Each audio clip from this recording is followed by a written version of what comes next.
BJP का Gujarat model भ्रष्टाचार का मॉडल है आप नेता मनीष सिसोदिया। जहां पता चले कि आज शनिवार की दोपहर 12:30 बजे पार्टी दफ्तर से एक प्रेस वार्ता को संबोधित करते हुए आप नेता मनीष सिसोदिया ने कहा, बीजेपी सरकार के पंचायत राज मंत्री के बेटे ने दाहोद में 71 करोड़ का घोटाला किया, कंपनियां बनाकर मनरेगा का काम उठाया लेकिन काम किया ही नहीं। अब दोनों बेटे और भतीजा गुजरात पुलिस की गिरफ्त में है। यहाँ सबसे बड़ी बात यह है कि बीजेपी ने पंचायत राज मंत्री से अभी तक इस्तीफा नहीं लिया है और न उन पर कोई एक्शन हुआ है। क्या कुछ का इस पूरे मुद्दे पर आप नेता मनीष सिसोदिया ने। पंजाब में जब हमारे किसी एक एमएलए ने जनता के साथ गड़बड़ की, भ्रष्टाचार किया, तो भगवंत मान जी की सरकार ने केजरीवाल जी के मार्गदर्शन में उसमें अपने ही एमएलए के खिलाफ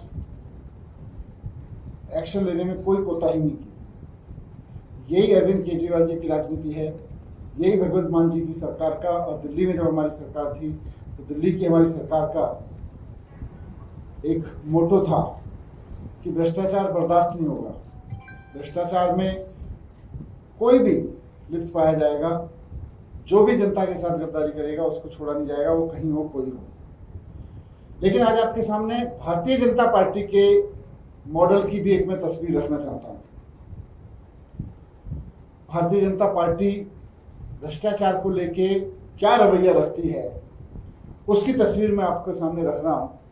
बीजेपी वाले अपने गुजरात मॉडल की बहुत बात करते हैं। गुजरात मॉडल भ्रष्टाचार का मॉडल है।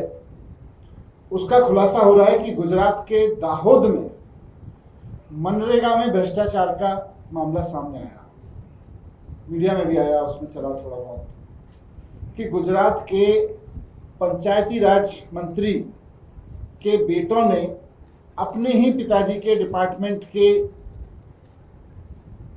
पैसे उड़ा दिए।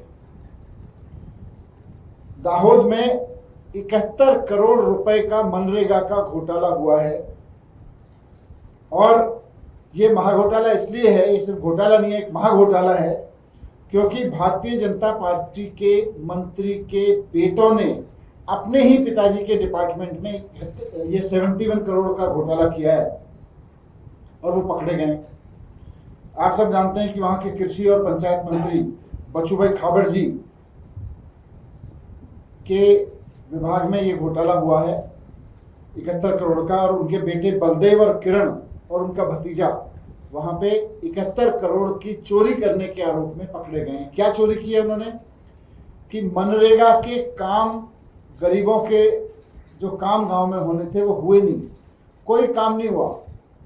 मनरेगा बनाया गया था इसलिए कि गांव में, गांव के एकदम पॉवर्टी लाइन पे खड़े हुए गरीब लोगों को, जिनके पास कोई काम नहीं है, उनको रोजगार दिया जा सके और उनसे गांव में कुछ काम करवाए जा सके। लेकिन पंचायती राज मंत्री के बेटों ने कंपनियां बना के वो काम अपने हिस्से ले लिया और काम किया भी नहीं।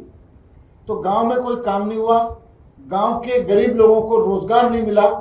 गांव में काम करने और गांव के गरीब लोगों को रोजगार देने के नाम पर बिना काम किए, बिना किसी को मजदूरी दिए 71 करोड़ रुपए मंत्री जी के बेटे, दोनों बेटे अपनी कंपनियों में ले गए। ये एक घोटाला है। लेकिन इसमें महाघोटाला यह है कि भारतीय जनता पार्टी की सरकार इसमें मंत्री जी के खिलाफ कोई एक्शन ही नहीं ले रही है। मंत्री जी के बेटे अपने ही पिताजी के डिपार्टमेंट में 71 करोड़ रुपए का घोटाला कर गए, और ये तो केवल 2 तहसीलों का मसला है। ये तो केवल 2 तहसीलों का मसला है जहां ये 71 करोड़ रुपए का ऐसा मामला सामने आ गया जहां काम नहीं हुआ। भी इसमें पूरे गुजरात में अगर सारे तालुकाओं में इसकी जांच करा ली जाए तो ये कितने हजार करोड़ का घोटाला मिलेगा, इसका अंदाजा लगाना मुश्किल है। लेकिन भारतीय जनता पार्टी क्या कर रही है? भारतीय जनता पार्टी ने कोई सीबीआई को केस नहीं दिया, वहां की सरकार ने कोई ईडी को केस नहीं दिया। मंत्री जी बाकायदा अपनी कुर्सी पे बने हुए हैं क्योंकि बाकी तालुकाओं में जांच ना हो जाए। मंत्री जी बाकायदा अपनी कुर्सी पे बने हुए हैं।